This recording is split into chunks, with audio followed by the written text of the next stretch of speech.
하나님께 대하여 살아있는 사람이라는 제목으로 말씀을 전하려고 합니다.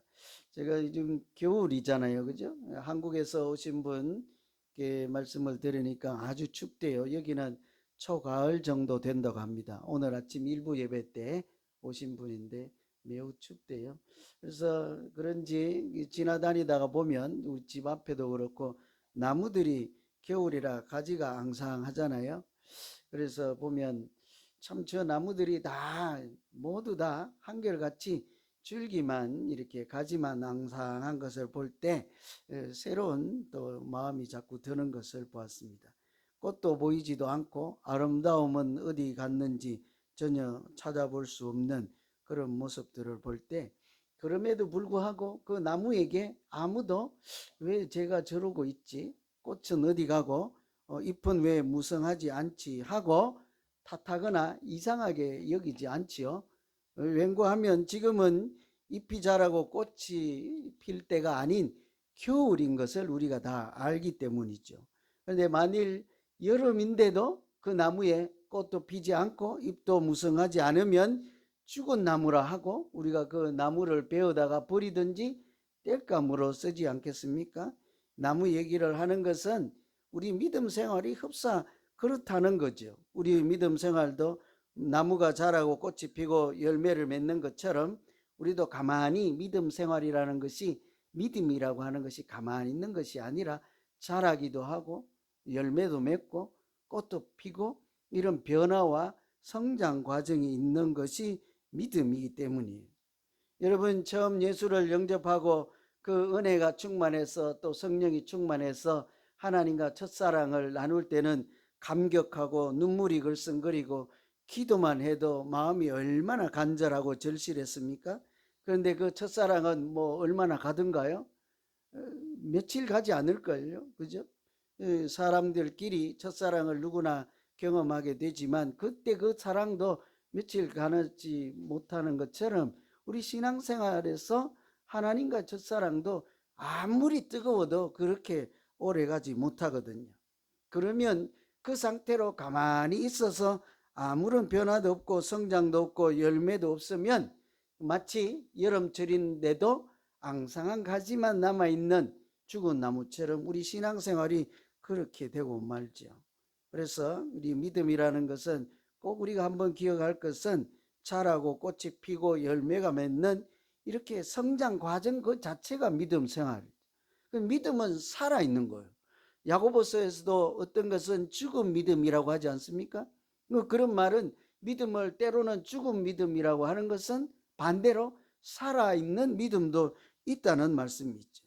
그래서 로마서의 앞부분에서는 우리가 어떻게 구원을 받는지, 하나님이 우리를 어떻게 구원하시는지, 조금 어려운 단어로 치면 칭의, 하나님이 우리를 어떻게 의롭게 하시는지에 대한 말씀이면, 이제 6장부터는 의롭다함을 받은, 구원받은 사람들이 어떻게 성장하고 성숙하는가, 성화를 이루어가는가에 대한 말씀이죠. 우리가 그 믿음 안에서 어떻게 자랄 것인가 하는 질문을 던지는 말씀입니다. 그래서 오늘 말씀 특히 구원받은 자로서 어떤 모습으로 성장하기를 하나님이 기대하시고, 또 어떻게 우리를 이렇게 성장시켜 가시고 이렇게 성숙시켜 가시는지 그런 것을 기대하며 하나님 뜻에 따라 열매도 맺고 잎도 무성하고 또 그런 믿음으로 우리 자신도 건강하고 행복할 뿐만 아니라 하나님께도 영광을 올려드리는 우리 모두의 믿음 생활이 되기를 기원합니다. 하나님께서 구원받은 우리들에게 어떤 기대를 하시고 우리 믿음이 어떻게 자라고 성장하기를 기대하실까? 각자에게요, 또 여러분 수준에 맞게 하나님이 바라시고 기대하시고 이렇게 인도하시는 바가 있다고요. 오늘 말씀을 보면 우선은 죄에 대하여 죽은 자로 살기를 하나님은 원하십니다. 죄에 대해서 죽은 자. 6절에 보시면 우리가 알거니와 우리의 옛사람이 예수와 함께 십자가에 못 박힌 것은 죄의 몸이 죽어 다시는 우리가 죄에게 종노릇하지 아니하려 함이다. 죽는다 하면 그 단어 자체가 듣기가 좀 거북해요, 그죠? 기분도 별로 안 좋아요, 그죠? 근데 꼭 그렇지가 않은 것이 이 죽음을 통해서 하나님이 새 생명을 줄 때는요, 또 차원이 달라진다고요. 예수 믿고 구원받은 사람은 더 이상 죄에게 종노릇하지 않고, 그래서 그것을 죄에 대해서는 죽은 자다 이렇게 얘기해요. 여러분, 죄에 대해서 살고 싶으세요? 죽고 싶으세요? 무턱대고 나는 안 죽어요. 나는 안 죽어. 그죠? 어떨 때는요, 성질도 죽는 게 사는 거예요. 그죠? 그렇지 않습니까? 괜히 뭐 나이 60, 70, 80대 가지고 집에 가서 한마디씩 할 때 남자들 괜히 뭐 음매 기주고 이런 거 하지 말고 살려고 자꾸 해보세요. 결국은 죽어요. 쫓겨나요. 가끔은 성질도 죽고 이렇게 죽는 것이 오히려 사는 길일 때가 있어요. 죄에 대해서는 어때요? 살아야 될까요? 죽어야 될까요? 답은 성경은 죽으라고 하는데, 제가 생각할 땐 우리는 무턱대고 죽는 것은 다 싫단 말이죠. 그러니까 죄에 대해서 죽어야 될까요? 살아야 될까요? 하면 몰라. 뭔지 몰라도 죽고는 싶진 않아. 죽는다는 게 뭐예요? 죄에 대해서. 어제도 홈장님들 모여서 이렇게 말씀 공부할 때 이렇게 저는 그런 느낌을, 이렇게 죽은 이렇게 시신 또는 이렇게 할 때 죽은 동물의 시체나 뭐 식물이라 나무라도 죽은 나무 가지 있잖아요. 산 것은 이렇게 만지면 자기 나름대로 움직이고 어떤 반응이라도 하죠. 하물며 미물이라도요, 아주 작은 곤충이라도 살아있는 것은 어때요? 만지거나 다가서며 물러나기도 하고 도망을 가기도 하고 내가 어떻게 하느냐에 따라서 반드시 반응을 보이죠. 근데 죽은 나무나 죽은 동물이나 죽은 뭐라도 어때요? 아무런 대꾸가 없어요.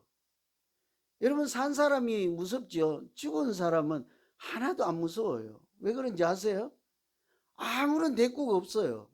뭐라고 물어도 답도 안 할 뿐더러 그냥 이렇게 가서 쿡 찔러도요, 성질 내고 다시 대들거나 그러지 않습니다.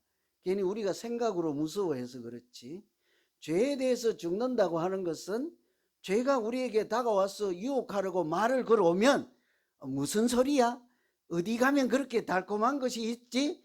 그렇게 하고 대꾸하지 않고 죄가 우리에게 와서 속삭이고 이렇게 달콤한 유혹을 할지라도 어때요? 마치 귀가 먹은 사람처럼 못 들은 척 하는 거예요. 가고 싶은 아주 달콤한 유혹을 해도 그 유혹에 넘어가지 않는, 미동도 하지 않고 반응을 보이지 않을 때 죽었다 이렇게 얘기해요. 죄에 대해서 죽었죠. 그래서 혹시 죄에 대해서 죽지 않고 죄가 왼쪽으로 가자 그러면 쫄랑 따라가고, 죄가 오른쪽으로 가라 그러면 또 쫄랑 따라가고, 죄가 그냥 여러분 어디에 가면 여러분 좋지 않은 그런 경험을 하십니까? 한 가지씩은 다 있죠. 그죠? 가지 말아야 될 곳에 따라갔다가 낭패 본 경험들이 다 있잖아요. 제가 구체적으로 하면 가슴 찔릴까봐, 이게 양심이 찔릴까봐 얘기는 안 할게요. 그죠?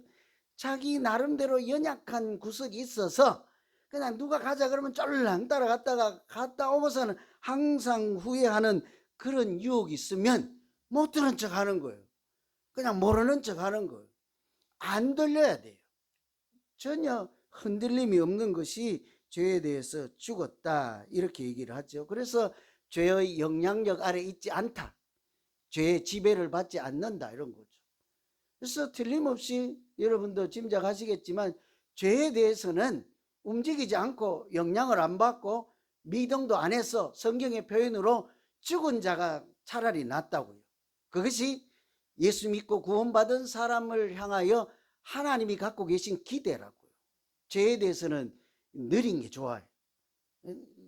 여러분, 누군가 같이 오늘 밤에 도둑질 하자 그러면 가만 생각해보고 기도해보고 그래도 가야 되겠다고 생각하면 그래도 한번 생각해볼게 이런 사람하고 오늘 어디 가서 은행 한번 털자 그러면 알았어, 몇 시에 어디 무슨 은행, 이 낭패라고요. 그죠?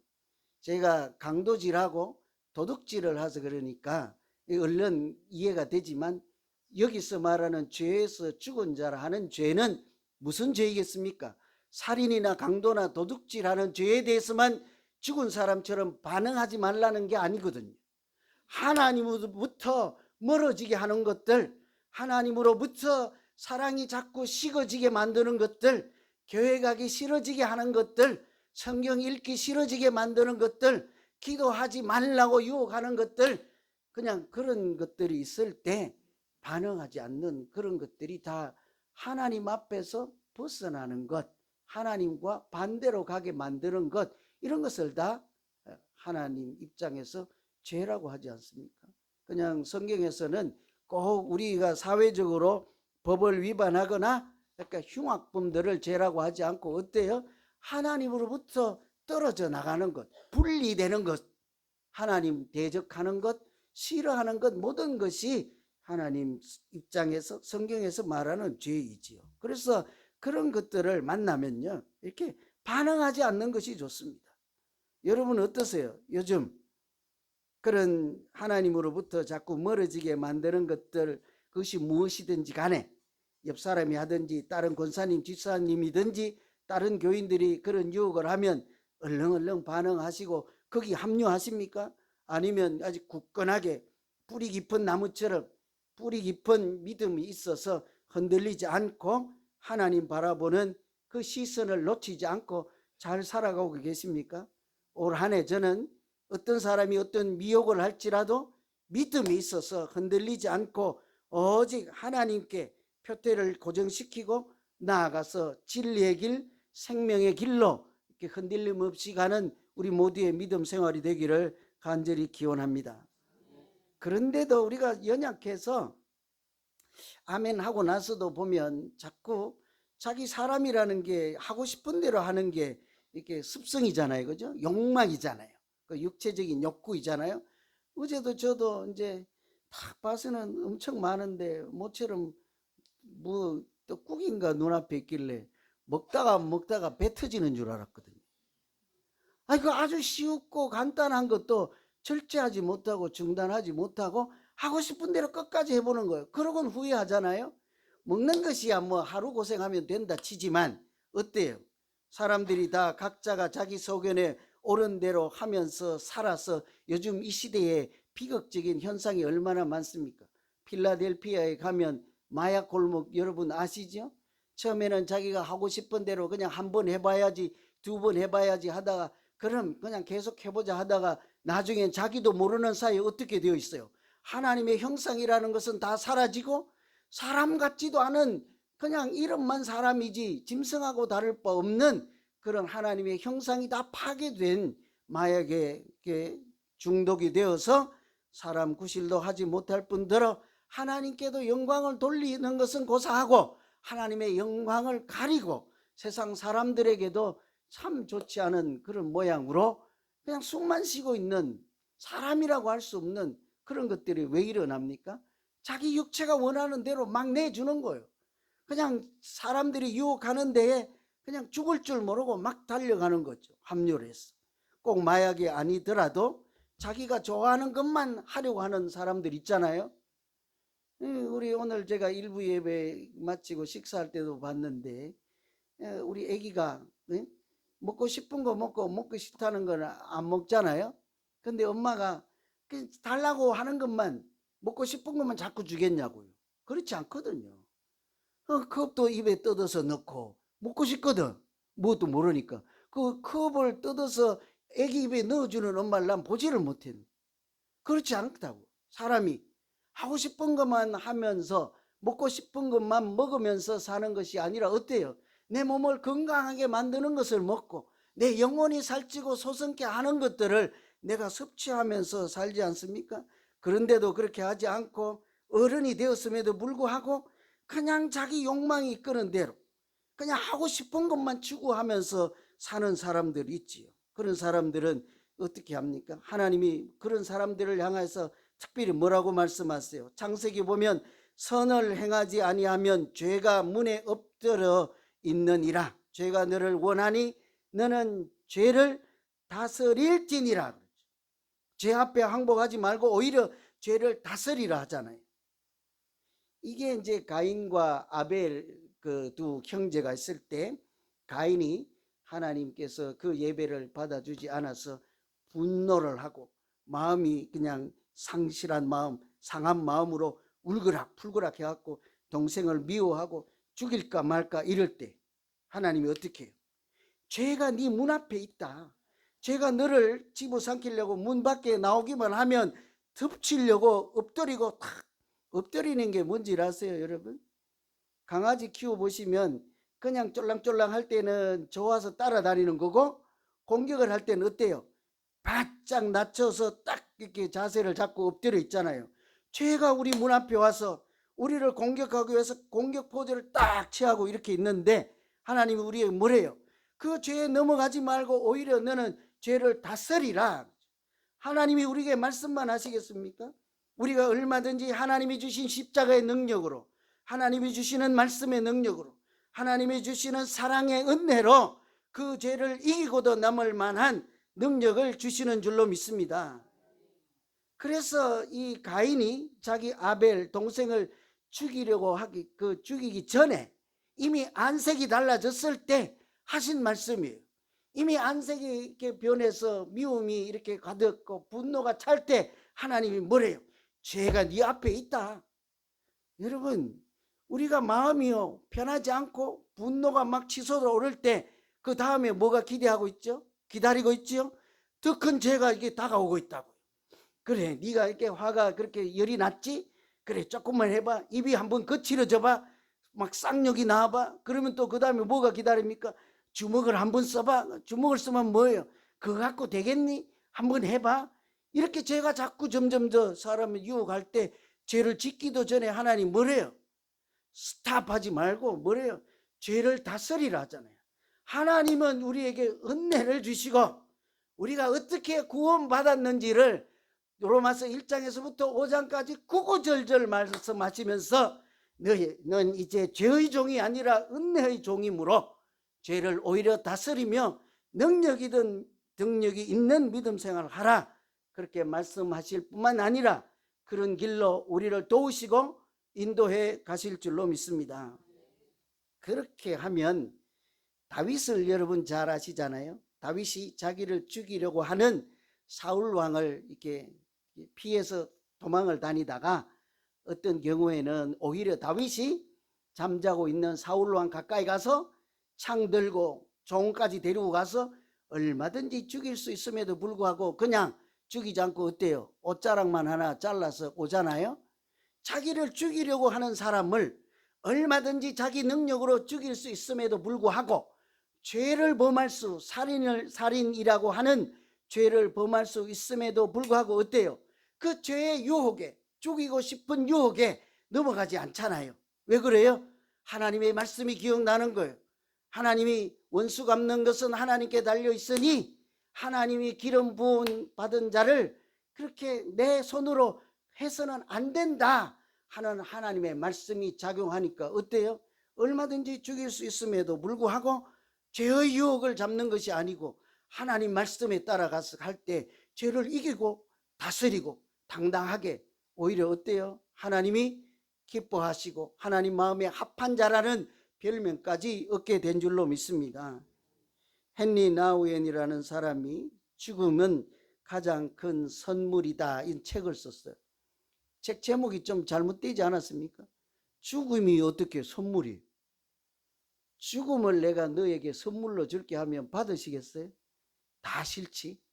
아까 죄에 대해서 한번 죽어볼까요 했더니 다 싫다고 해놓고, 그죠? 근데 죽음은 무조건 다 우리 싫다고요. 비극이라 생각해요. 근데 어떤 경우는 죽음이 참 선물이에요. 예수님의 죽음은 고통스러워. 예수님 당신에게 하나님의 아들 독생자에게는 죽음이 고통스러운 십자가의 죽음이었잖아요. 근데 그 죽음이 우리에게는 어때요? 선물이었잖아요. 우리를 오히려 그가 채찍에 맞으시고 죽으시고 물과 피를 흘리심으로 그 죽음으로 인해서 우리는 어때요?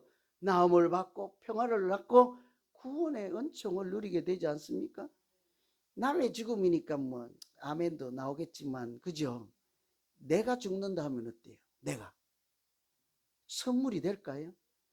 죄에 대해서 죽는 것처럼 하나님을 모르고 내 육체의 소욕대로 하고 망하는데도 불구하고 내 그냥 마음대로 내 중심대로 막 하는 옛사람이 죽는 것은 오히려 하나님께서 우리에게 선물 같은 죽음을 예수 그리스도와 함께 죽게 하신 줄로 믿습니다. 옛사람은 죽어야 하지 않겠습니까? 하나님 모르는 사고방식은 죽어야 되지 않겠습니까? 하나님을 대적하고 멸망의 길로 가는 인생은 죽어야 마땅하지 않겠냐고요. 그냥 뭐 무조건 죽음이 들어가니까 아멘 하기가 어려워서 저도 밤잠을 설쳤습니다. 그죠? 옛사람은 마땅히 죽어야 하는 거예요. 그 죽음이 끝이 아니라 그 죽음을 통해서 하나님이 우리에게 구원이라는 새로운 피조물이란 영생이라고 하는 새 생명을 주시기 때문에 옛사람인 하나님 모르는 사람은 죽고 예수 그리스도와 함께 다시 사는 새 사람은 하나님 안에서 영생을 얻어야 될 줄로 믿습니다. 그럴 때 이 죽음은 나쁜 게 아니라고.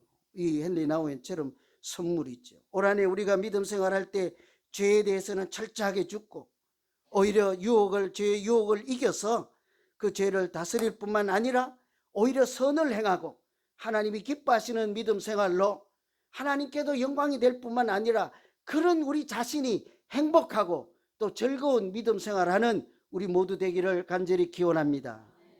이렇게 죄를 짓지 않으려고 하면 참 쉽지 않은 일인데, 그래서 두 번째는 하나님께 대해서 산자로 살라. 이게 두 번째. 여러분 오늘 11절 말씀에 보면 이와 같이 너희도 너희 자신을 죄에 대해서는 죽은 자, 그리스도 예수 안에서 하나님께 대해서는 산 자. 예수 믿는 사람, 믿음이라고 하는 것을 정의를요, 죄에 대해서는 뭐예요? 죽는 것이 믿음 생활이에요. 반대로 하나님께 대해서는 산 자예요. 아까 죽음에 대해서 얘기를 했지만 시체는 말이 없죠. 산 사람은 어때요? 말을 해야 돼요. 반응을 해야 돼요. 여러분 뭐 이게 사투리이겠습니다만 염장 지른다는 표현이 정확히 뭔지는 모르지만 제가 쓸 때가 있어요. 알아듣는 분도 계시죠? 자, 제가 어떤 분에게 말을 걸었어요. 아니 그런데 그날따라 이분이 열불이 났는지 듣고도 대꾸도 하지 않아. 그래서 집사님하고 한 번 더 물었더니 옆으로 그럼 쌩 가버려요. 아는 척도 안 하고. 하루는 이렇게 무거운 냉장고를 들어야 되는데 불렀더니 알아들은 척도 안 하고 못 들은 척하고, 왜냐하면 그 옆에 들어야 될 무거운 것이 있거든. 도와달라고 하겠거니 하고 짐작을 빨리 눈치를 채셨는지 불러도 들은 척도 안 하고 그냥 가버려요. 이거는 산 자입니까? 죽은 자입니까? 어떻게 된 거죠? 죽은 자처럼 행동한 거죠. 그죠? 같은 공간에 있어도 같은 사건과 같은 시대를 살아가고 서로 이름은 아는데도 어떤 경우에는 이게 그렇잖아요. 부부싸움 하면 같은 공간에 있어도 죽은 자처럼 말도 안 하잖아요. 가만히 있잖아요. 대꾸도 안 하잖아요. 그죠? 우리 하나님께 대해서 어때요? 하나님께 대해서. 여러분 요즘 하나님께 대해서 산자로 지내는 것이 믿음 생활이다라고 하면, 믿음이라고 하는 것은 하나님이 무슨 말씀을 하셔도 어떻게 해야 돼요? 안 되면요, 싫어요. 그냥 하나님 나 싫어요 라고 또 답하면 살아있는 거예요. 하나님이 착한 일을 하고 선을 행하라 해도 그냥 하기 싫으면 싫어요 라고도 대답을 하세요. 그러면 살아있는 거예요. 근데 하나님이 우리 믿음이라고 하는 것은 믿음의 덕을 쌓고 덕에 지식을 더하고 절대를 더하고 인애를 더하고 사랑을 더하라 이렇게 하는데 들은 척도 안 하고 아는 척도 안 하고 지사라 하고 말씀해라 하고 이러면 죽은 자예요. 신앙생활은 어떻다고요? 하나님께 대해서 산자로 사는 것이다. 그래서 하나님이 말씀하시면 잘 들리십니까? 아니면 기도하다가 뭐라고 하시면 대답은 하십니까? 그냥 자기가 시큰 떠들고는 그냥 하나님이 대답하려고 앉아봐라 이렇게 하는데 그럼 쭉 가버리십니까? 이 상호작용이 있는 것이 산자예요. 믿음이라고 하는 것은 일방적인 것이 아닙니다. 하나님께 대해서 하나님 마음도 헤아리고 생각도 추측하고 말씀도 경청하시고 하나님의 뜻에 따라 나를 움직이는 것이 살아있는 믿음 생활이라는 거죠. 여러분 잘 이해가 안 되시면 우리 가정에 손님이 오시면 어떻게 해요? 손님이 오면 그 손님이 좋아하는 음식을 차려놓고 잘 드세요, 많이 드세요 이렇게 하는 것이 잘 대접하는 거잖아요. 근데 이분은 술도 안 마시는 손님이 왔는데 떡 갔더니 술상을 한 상 차려놓고 한잔 하세요. 그런데 원래 난 술 안 먹어요. 이 손님을 잘 대접하는 게 아니라고요. 그죠? 좋아하는 것이 무엇인지 미리 알아보고 살펴보고 아주 좋은 재료로 정성껏 마련해서 잘 드시라고 극진히 이렇게 모시는 것이 손님인데 그 손님 위주로 다 이렇게 맞춰드리고 편안히 있다가 가시라 하고 전부 내가 손님이 왔는데요. 자기는 손님이 때 와서 우리 집이 여기 앉으세요. 나는 밖에 가서 친구 만나고 3시간 후에 올 테니 혼자 가만 계세요. 이건 친구 대접이 아니거든. 내가 밖에 나가서 친구 만날 일이 있어도 그날은 그 손님을 위해서 내 시간을 세이브하고 내 시간을 그 손님에게 드리고 내가 먹고 싶었던 거 절약해서 아껴놨다가 손님 오면 드려야지 하고 이렇게 손님 대접하는 거죠. 그건 쉽잖아요. 신앙생활이 딱 그거예요. 신앙생활이. 하나님께 산자라 하는 것은 예수 그리스도를 우리 집에 찾아오신 가장 귀한 손님 VIP로 모시고 주님 원하시면 내가 하고 싶은 건 내려놓고 주님 드시고 싶은 거 있으면 내가 먹것이라도 참고 드리고 주님 가시고자 하면 나는 왼쪽으로 가고 싶어도 주님 가시고자 하는 방향대로 내가 따라가는 것이 그 주님 하나님께 산자로 같이 따라가는 믿음인 줄로 믿습니다. 이게 하나님께 반응하는 사람이에요. 제가 여러 얘기해봐야 뭐 귀만 아프잖아요. 그죠? 저도 이게 정신이 지금 그래서 몽롱한데 그래서 어제 저녁에 이 하나님께 살아있다는 것을 어떻게 전할 수 있을까 해서 하다 답이 안 나와서 요즘 오픈 AI 챗 GPT 있잖아요. AI 인공지능으로 찾아주는 거 갑자기 그 생각이 나서 하나님께 대해서 산자가 누구인가 추천 좀 해보라 하니까 쫙 나오더라고요. 깜짝 놀랐어요. 여러분 잘 이해가 안 되거들랑 하나님께 산자란 무슨 뜻이요 하고 챗 GPT에 딱 쳐보세요. 잘 친절하게 알려줘요. 거기 여러 사람이 나오는데 그중에 제가 끝까지 다 보지는 않았는데 제가 여러분께 한번 소개해드리고 싶은 사람, 하나님께 대해서 이 정도면 산 사람으로 믿음 생활했다고 인정할 수 있지 않을까. 여러분 링컨 있잖아요. 링컨, 미국의 링컨 대통령 별명이 백악관을 기도하는 집으로 바꾸고 기도하는 대통령이라는 별명을 가졌잖아요. 그분이 말씀하시기를 이렇게 얘기를 해요. 나는 기도 외에 달리 의지할 것이 없다는 확신으로 인해 여러 번 무릎을 꿇고 냈다. 나 자신의 확신과 주변 사람들의 확신만 가지고는 하루를 살아가기에 부족한 것 같다. 자기가 확실히 갖고 있는 신념이나 지식이나 확고하게 가지고 있는 자신감이 있어도 그것 가지고 살아가는 것 부족하다는 거예요. 참모들이 얼마나 많겠습니까? 대통령으로서 가진 재정이 얼마나 많겠습니까? 대통령으로서 가진 권력은 또 얼마나 대단한 권력을 갖고 있습니까? 그죠? 자기가 할 수 있는 역량이나 재능이나 권한 이런 것이 아무리 많을지라도 참모들이 수없이 많을지라도 그것만 갖고는 내가 하루를 살아가는 것이 충분하지 않다는 거예요. 부족하다는 거예요. 자기가 법을 가지고 권한을 가지고 권력을 가지고 또 재정을 가지고 있지만 그것에 의존하지 않고 그것들에 따라 반응하는 사람이 아니라 어떻게 해요? 하나님께 반응하는 자로 살기 위해서 어려운 일이 있을 때마다 하루하루를 살 때마다 수시로 하나님 앞에 무릎 꿇고 기도하는 사람, 하나님께 살아있는 자라고 할 수 있지 않겠습니까? 그래서 사람들이 그 찾아오면요 이제 기다리고 있을 거 아닙니까? 여기서 잠깐 대기하시면 조금 후에 대통령 만날 수 있습니다 하고 기다리다 보면 한참을 기다렸는데도 나오지도 않으면서 옆방에서 자꾸 대통령이 누구랑 이렇게 자꾸 대화를 하는 거예요. 이런저런 소곤소곤 대화를 하니까 기다리다 지친 사람들이 자꾸 참모들에게 따지는 거예요. 아니 말이지 혼자 계신다고 해놓고는 누군가하고 지금 얘기를 하고 있지 않냐고. 나 시간이 급하니 좀 빨리 만날 수 있게 해달라. 그때 그 비서관들이 뭐라고 하는 줄 아세요? 대통령은 이 시간 이때마다 성경책을 펴놓고 기도로 무릎을 꿇고 하나님 앞에 산자로 살기 위해서 자기가 가지고 있는 법이나 권력이나 재정에 그것만 의존하지 않고 하나님의 법에 따라 하나님의 은혜에 따라 그렇게 이 백성을 다스리기 위해서 몸부림을 치고 하나님과 말씀 중에 올시다 이런 거예요. 아무도 없어요. 거기 하나님과 둘이 앉아서 이제 기도하고 말씀이 있는 시간이죠. 여러분 우리가 하나님께 산자라고 하는 것은 다른 것이 아닙니다. 아무리 많은 물질이 있고 아무리 많은 인맥이 있고 내가 가진 재능이 있을지라도 그것만 가지고는 내 인생을 살기에 부족하다 하는 심정으로, 그런 믿음으로 하나님께 산 자로, 하나님 말씀하시면 내가 움직이겠습니다, 하나님 인도하시면 내가 따라가겠나이다, 그렇게 살아갈 때 우리가 시편에 있는 말씀처럼 여호와는 나의 목자시니 내가 부족함이 없으리로 하는 믿음으로 살 때 하나님은 우리의 인생을 승리하는 인생으로 인도해 주실 줄로 믿습니다. 매 순간요 하나님과 친밀한 교제를 나누는 사람이 산자예요. 하나님의 뜻을 찾고 인도하시면 따라가는 자가 산자예요.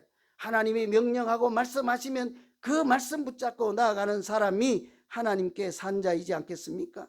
그렇게 살다 보면 내가 그리스도와 함께 십자가에 못 박혔나니 그런즉 이제는 내가 산 것이 아니요, 그 다음은 여러분 하세요.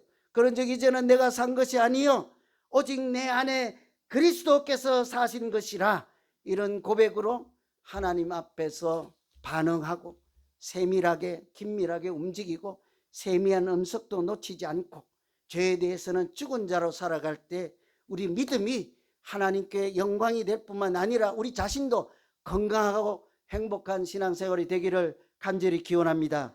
기도하겠습니다. 하나님 아버지,